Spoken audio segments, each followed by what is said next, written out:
ઉભારી હું આવી ગયો મારા વાલા, હું પોતે નિરલ અઘારા। ચાલો બેઝિક ઇંગ્લિશમાં જેને અંગ્રેજીની શરૂઆત ક્યાંથી કરવી, તો જે સર્વનામ પ્રોનાઉનનું કોષ્ટક I we you they he she it બધાના અર્થ લઈને આપણે આવી ગયા છીએ। જો અંગ્રેજી તમને ગમે તો બધા તમને નમે, વાતમાં હવે અંગ્રેજી બોલશો તમે। આજે હાર છે તો આવતીકાલે જીત છે। હું પોતે નિરલ અઘારા, આપણે કરવા છે શેરીમાં ગારે ગારા। ચાલો આ બધા એક કરતા માં આવે છે I we you they he she it બધાના અર્થ આપણે જોવાના છે। જે સર્વનામનું કોષ્ટક છે, કર્તા વિભક્તિ, કર્મ વિભક્તિ, સંબંધક વિભક્તિ, એમાં આ જે છે I we you they he she it કર્તામાં આવે છે સર્વનામ એટલે કે પ્રોનાઉન। નામના બદલે જે શબ્દ વપરાય એને કહેવાય સર્વનામ। પાર્થ છોકરામાં આવે, પાર્થ ક્રિકેટ રમે છે, પાર્થ પ્લેસ ક્રિકેટ। તે ક્રિકેટ રમે છે, હી પ્લેસ ક્રિકેટ। પાર્થ કેમાં આવે? હી। ચાલો બધાને આપણે તમે જોજો ગુજરાતી અને અંગ્રેજીમાં જોવાનું છે। આ એટલે હું અને મેં, આના બે અર્થ થાય, હું અને મેં। હું હોશિયાર છું, આઈ એમ ક્લેવર। હું ખુશ છું, આઈ એમ હેપી। હું ફ્રી છું, આઈ એમ ફ્રી। ચાલો મેં ચા પીધો, આઈ ડ્રેન્ક ટી। મેં પાણી પીધું, આઈ ડ્રેન્ક વોટર। મેં દૂધ પીધું, આઈ ડ્રેન્ક મિલ્ક। એ સિવાય આ બે સિવાય ઘણા બધા અર્થ છે। મને તાવ છે, મને તાવ છે, આઈ હેવ ફીવર। મને પેટમાં દુખે છે, આઈ હેવ સ્ટમક એક। એ સિવાય હજી અર્થ મારી પાસે ગાડી છે, આઈ હેવ અ કાર। મારી પાસે બાઇક છે, આઈ હેવ અ બાઇક। મારી પાસે મોબાઈલ છે, આઈ હેવ અ મોબાઈલ। અને મારે ગાડી છે, મારે બાઇક છે, મારે ગાડી છે, મારે બાઇક છે, મારે મોબાઈલ છે, બરાબર। એટલે હું, પછી મેં, મારી, મારે, આ બધામાં શું આવે? આઈ। ચાલો વીના બે અર્થ થાય, અમે અને આપણે। અમે ફ્રી છીએ, વી આર ફ્રી। અમે હોશિયાર છીએ, વી આર ક્લેવર। આપણે ફ્રી છીએ, આપણે ફ્રી છીએ, વી આર ફ્રી। આપણે હોશિયાર છીએ, વી આર ક્લેવર। પછી અમારી પાસે ગાડી છે, વી હેવ અ કાર। અમારી પાસે મોબાઈલ છે, વી હેવ અ મોબાઈલ। અમારી પાસે પુસ્તકો છે, વી હેવ બુક્સ। ચાલો યુના બે અર્થ થાય, તું અને તમે।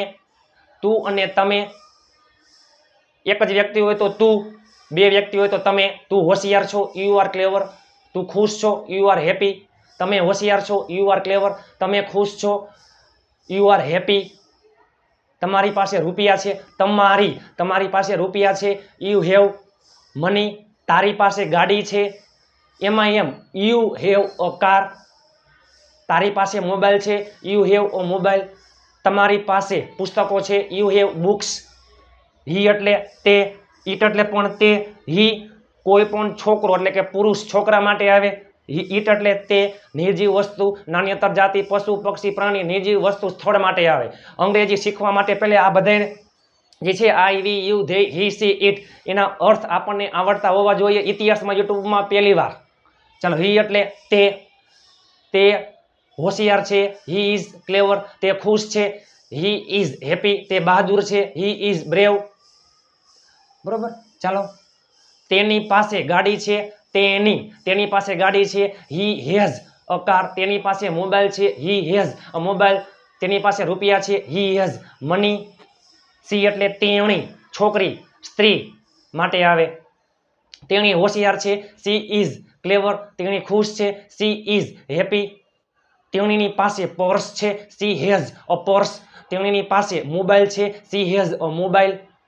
ઇટ પશુ પક્ષી પ્રાણી, નિર્જીવ વસ્તુ સ્થળ। તે ટેબલ છે, ઇટ ઇઝ અ ટેબલ। તે ખુરશી છે, ઇટ ઇઝ અ ચેર।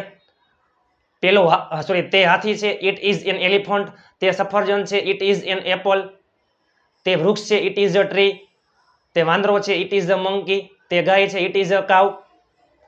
તે કેળું છે, ઇટ ઇઝ અ બનાના। પશુ પક્ષી પ્રાણી, નિર્જીવ વસ્તુ સ્થળ બધામાં શું આવે? ઈટ આવે। આ તે પણ સજીવ માટે, છોકરો પુરુષ માટે આ તે, એટલે આમાં પશુ પક્ષી પ્રાણી, નિર્જીવ વસ્તુ માટે। ધ્યેય એટલે તેઓ હોશિયાર છે, ધે આર ક્લેવર। તેઓ ફ્રી છે, ધે આર ફ્રી। તેઓ વ્યસ્ત છે, ધે આર બિઝી। તેઓ ઘરે છે, ધે આર એટ હોમ। આઈ અને વી બોલનાર માટે આવે, યુ સાંભળનાર માટે, હી સી ઇટ અને ધ્યેય જેના વિશે વાત કરવામાં આવે છે તે આઈનું બહુવચન વી, યુનું બહુવચન યુ બેમાં આવે, યુ એકવચન અને બહુવચન, તું હોશિયાર છો, યુ આર ક્લેવર, તમે હોશિયાર છો, you are clever, he she it ત્રીજો પુરુષ એકવચન, ત્રણેયનું શું થાય બહુવચન ધ્યેય, આઈના અર્થ હું, પછી મેં, મારી, મને, મારે બધામાં આઈ આવે, અમે, આપણે, આપણી, અમારી આ બધામાં શું આવે વી આવે, તું, તમે, તારી, તમારી આ બધામાં યુ, તે, તેની એમાં હી આવે, તેણી, બરાબર, તેણીની પાસે ગાડી છે, તેની પાસે બાઇક છે, અમારી પાસે પુસ્તકો છે, તમારી પાસે મોબાઈલ છે. ચાલો, ઈટ એટલે તે, પશુ પક્ષી પ્રાણી નિજી વસ્તુ સ્થળ, તેઓની પાસે રૂપિયા છે, they have money, I we you they he she ઇટનો ખેલ ખતમ. આજે હાર છે તો આવતીકાલે જીત છે. સર્વનામનું કોષ્ટકમાં આપણે આજે આવ્યા હતા કર્તા વિભક્તિ, હજી બાકી કર્મ, પછી સંબંધક I me my we us our you your he him he she her her it its they them અને ધેર. ચાલો મળીએ આવતીકાલે, ત્યાં સુધી સ્વસ્થ રહો, મસ્ત રહો, રોજે રોજ મોજે મોજ.